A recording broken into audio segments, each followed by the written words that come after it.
Obviously back in those days, you could only walk into a studio with a P bass or a J bass. People will ask me, well, why do your basses look like Fenders? It was because my players couldn't walk into a studio without a bass that looked basically like a Fender. They'd clip the alligator clip to the bridge, so a spot on the bridge, and they would stick the bare part underneath the band of their underwear to make contact with their skin as a way to ground the bass. Okay. Well, a good example, if you look at Gibson's strange history over the last 20 years, they've just gone back to basics and building their classic designs.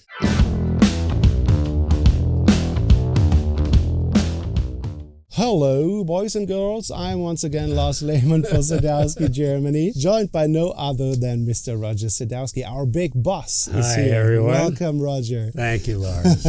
And today we want to take the opportunity to talk about your career, because you've been in the bass building business for such a long time, right? You started out in 74? Yeah, I actually started in 72 making acoustic guitars for 2 years. And then the next 5 years I took over the repair department of a really good music store, and I was working on electric guitars and basses for all those 5 years. And then I started my shop in 1979. Wow. I think the big thing when I started my shop in 79 is I immediately got in with all the studio guys, all the session players. That was a real learning experience for me, in the sense that they had all these issues that I really hadn't encountered before. And I had to use my experience and my brains to figure out how to address these issues. One of the issues that they had right off the bat was shielding issues. They were all getting hum from lights and AC. In old buildings, the AC wiring was weird, so they'd be getting all, and they all had single coil pickups for the most part. The studio guys back then, they used to take a length of wire and they would put an alligator clip on one end, and then they would strip a section on the other end bare. They'd clip the alligator clip to the bridge, so a spot on the bridge, and they would stick the bare part underneath the band of their underwear to make contact with their skin as a way to ground the bass. Okay, because I think if you have an unshielded bass, you touch the strings, the noise goes away. So this was a way that they were dealing with that noise back then. That's how primitive things were. So I learned how to shield the control cavity. You'll see it today either with copper tape or different colored paints, either black or gray. There was an inventor who named Faraday, and he learned that if you surround electronics with a shielded cage, it was called a Faraday cage. And that's basically what shielding is all about. And so I got really good at shielding instruments, control cavities, pickup routes, even wrapping single coil pickups with copper tape around the coil and grounding that. So that was one of the first earliest challenges for me with the studio players. And obviously setup work, really good fret work. One of the things that though evolved from that is back then, an LA session guy, he could go to a session with a crate with 8 basses and pull out whatever he needed for the gig. He'd have a Hofner, he'd have a P bass with flat wounds, he'd have a multitude of basses. Oh, wait a minute. Are you saying, because you're talking about an LA guy, are you saying a New Yorker wouldn't do the same? A New York musician could only take to a session what he could get on the subway, on the bus, or in a taxi. It's just so at the most he could take 2 basses. Okay. That would be the most he could take to a session. Right. So it became my goal to modify their instruments to be as versatile as possible. I never liked the kind of instruments back in the 70s that got 20 or 30 sounds and only 2 of them were any good, So I never wanted to go down that road. I wanted every setting on my instruments to be musical and useful. To make sense. Absolutely, absolutely. So that's what really helped me evolve into my own basses. Obviously back in those days, you could only walk into a studio with a P bass or a J bass. The Union Directory in 1980 had 2 chapters for bass, acoustic bass or Fender bass. Yeah. So the other pressure on me was, first of all, I had been modifying a lot of Fender basses. For whatever reason, the Fender platform, whether it's guitar or bass, lends itself to modding and upgrading. Gibson instruments, they are what they are. They are what they are. You're not going to make a 335 guitar any better than it is. It's funny, I never thought about that. You're not going to make an EBO bass anything other than what it is. So it was really in the Fender world that had the ability where you could change pickups, add pickups, do all sort, put in active circuits, all that kind of stuff. People will ask me, well, why do your basses look like Fenders? It was because my players couldn't walk into a studio without a bass that looked basically like a Fender. An engineer, a lot of the work were jingles, commercials. They were very short sessions, 45 minutes.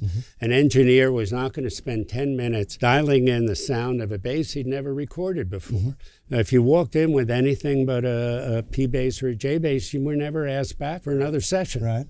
Okay, so there was a lot of pressure on me to gain acceptance, not only with the players, but with the engineers and with the studios, to build something in the Fender style. So basically, I think Leo got an awful lot right the first time. He was brilliant. Whether it was on purpose or accident, I don't know, but Leo really, really nailed it. And what I did was I raised the bar. And I raised the bar out of the needs of my players who were playing the Fenders. For example, a lot of guys back then were adding J pickups to a P bass, but everyone was putting the pickup too close to the bridge. And so you get a thin, tinny little sound out of it. It was useless.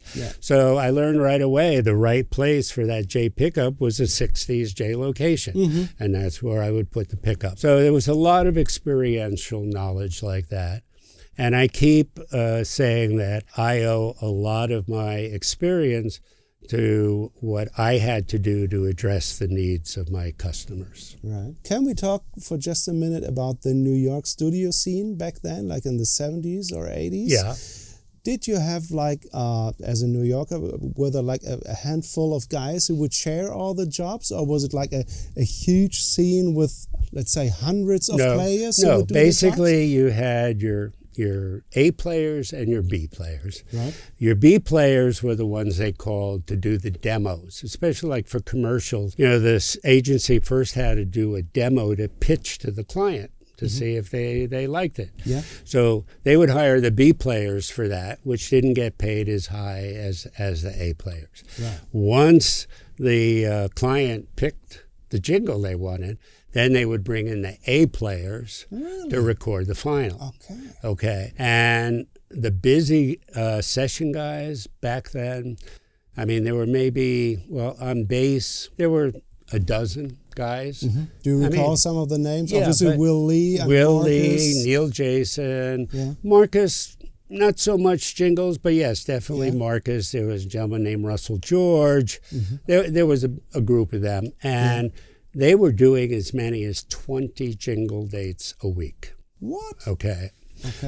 Sometimes they'd have 3 or 4 a day. Again, they were short sessions. They'd start at 9 a.m. 11 they'd have another one. 1 o'clock they'd have another one. 3 o'clock they'd have another one. Plus a radio jingle is just a couple bars anyway, right? Radio and TV.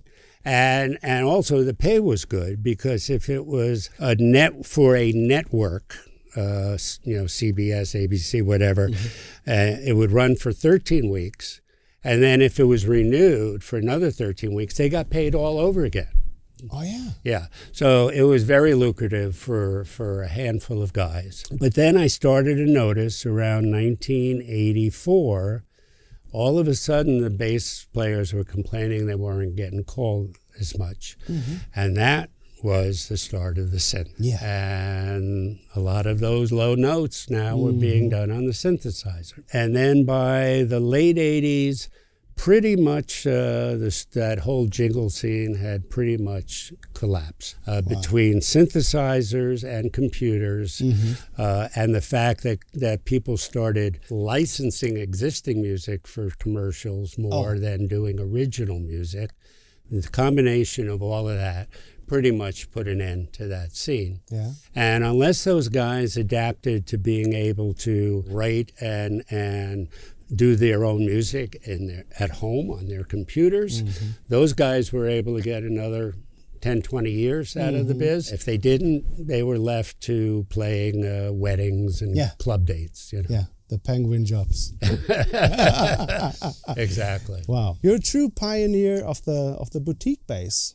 That is just amazing. You know, there's so much experience and so much bass building wisdom. It's just very, very interesting to listen to all those stories. I mean, there's a part of me that would have liked to do something a little more original, creatively. The business didn't support that. Again, the business was P bass, J bass. So you just went with the flow. I had to. Yeah. You know, I really had to. I have no regrets how things turned out. And look, today, how much things haven't changed that much. It's still a Fender world. Oh yeah, a J bass is still a J bass. Yeah. I mean, and for guitar players back in those days, there were 4 guitars they could bring to a studio: a Tele, a Strat, a Les Paul, and a 335.